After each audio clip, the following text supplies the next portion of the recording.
What's up, YouTube? Welcome to John Was Bored for this very special edition in the Bahamas. Why am I here? Well, I'm actually in Green Turtle Key, which is one of the small islands of the Abaco series of islands.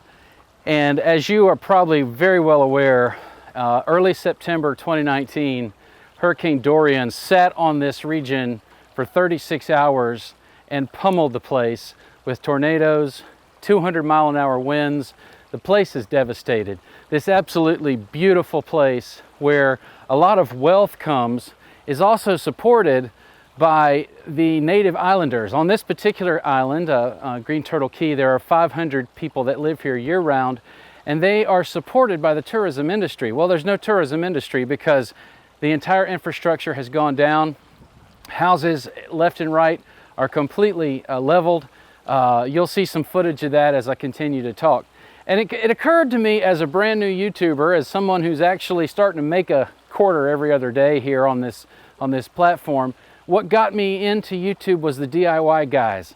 Folks that are interested in aircrete, which is what was fascinating to me, but also solar power, off-grid living. And there are some folks on YouTube that absolutely could bring their know-how and their revenue from their ad sales and invest it here and bring this island back. So that's my challenge. I want you to meet some people and hear some stories about what's happening here.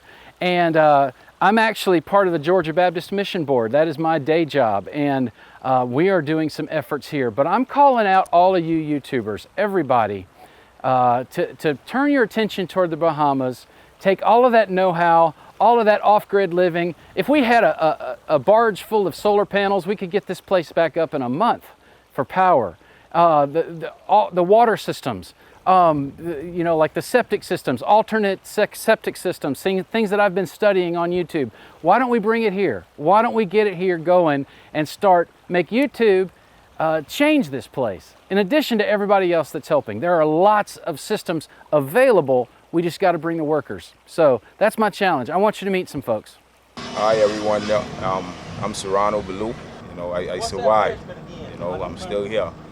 And that I give God thanks for pulling me and all of my family through. What happened here to your business? Well, my business was completely destroyed. I only got the foundation left.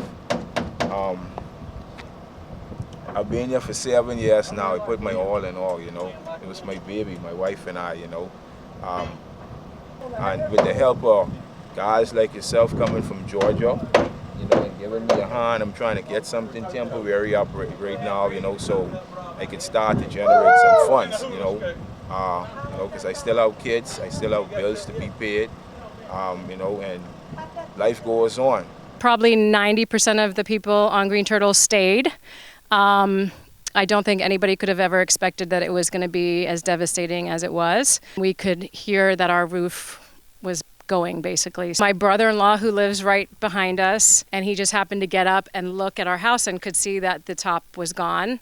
So he flipped on a radio that apparently never works, and at the same time that he turned that on, we were calling.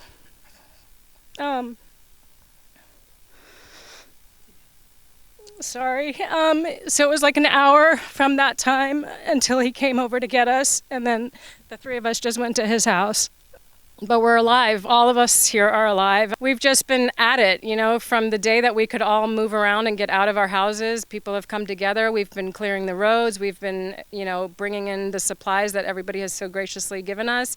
And we've just been going nonstop since. We've just been organizing it, try to get the community is pulled together in a way that, I haven't seen. And so we've just been trucking along, trying to get Green Turtle back to what it was. And we've just all pitched in and tried to clean up and just get everything organized as best we can so we can get back as soon as we can. We make about 2,000 gallons a day. We're supplying about 300 gallons here a day to the townspeople, another 300 gallons here a day for washing, cooking, cleaning, and other purposes. We're feeding approximately 200 to 300 people a day, twice a day. And anybody else that needs food, helpers or workers, they're here. We're also feeding them. Thanks so much for all the support we've been getting from the U.S. Without you guys, we'd kind of be nothing. We got very little from our government. But yeah, we spent the hurricane in this house right over here, and man, what a time. My son and I spent 3.5 to 4 hours right in the middle, and we could hear the tornadoes coming through.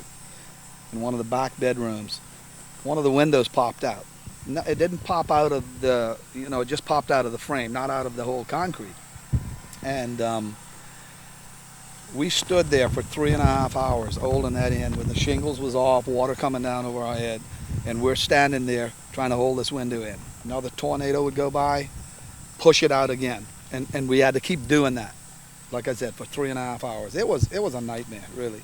Wow. My wife was in there under the stairwell, 4 inches of water, her and the dog sitting in there. They were completely terrified. I mean, my other 2 sisters was in the other side. It was in the bedroom, 2 windows. They were on the other side of the bed. They were holding a window in like Adam and myself, and just really fighting, because we knew if that window came in, the roof would go off. When it was finally over, I looked out and I could see all the damage, and I said, you know what? I can see green. Thank God for life. The morning after the storm, well, I said the morning after, it was still blowing, I don't know, 75 miles an hour, still raining. Every pole between here and town was across the road. Trees, you could not get through. Nobody could get to town to see how much damage was done. My son and myself started with a little bobcat that's here on the island, and we started making our way to town with a chainsaw, just cutting the poles in the rain, putting them on the side. Before we got, I don't know, maybe halfway to town, we probably had 10, 15 guys that came and joined in with us. Wow. Just cutting the road. And we plowed the way in all the way through town, right around, and made it clear so folk could come all the way around and see what they had left. It's really been a blessing, the amount of love and material that showed up here. Just last Saturday night, I was sitting in my living room. I got a phone call. All of a sudden, out of the blue, this captain of a barge called me because he got my name from somebody that I could help them get unloaded and distribute the stuff they brought. This barge came from Fort Pierce. Nobody knew it was coming. Yeah. We spent the entire day, last Sunday, unloading that barge. It must have had 200 plus cases of water. Yeah. Food supplies, 4 containers of food supplies and all that. So we just, all day Sunday, we unloaded that and distributed it around. We've got a central place in town where folk can go and get their supplies. Yeah. But it's amazing the love that's come out of especially the United States. And again, all over the world. But we thank you guys so much for it. So there you go. What's it going to take? Well, it's going to take private jets or private planes to get over here.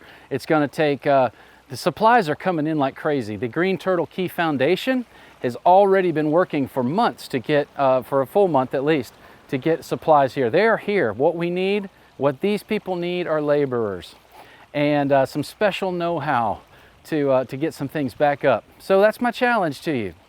I want to invite anybody to come over here and make a difference with what they know. And I appreciate you watching. John Was Bored.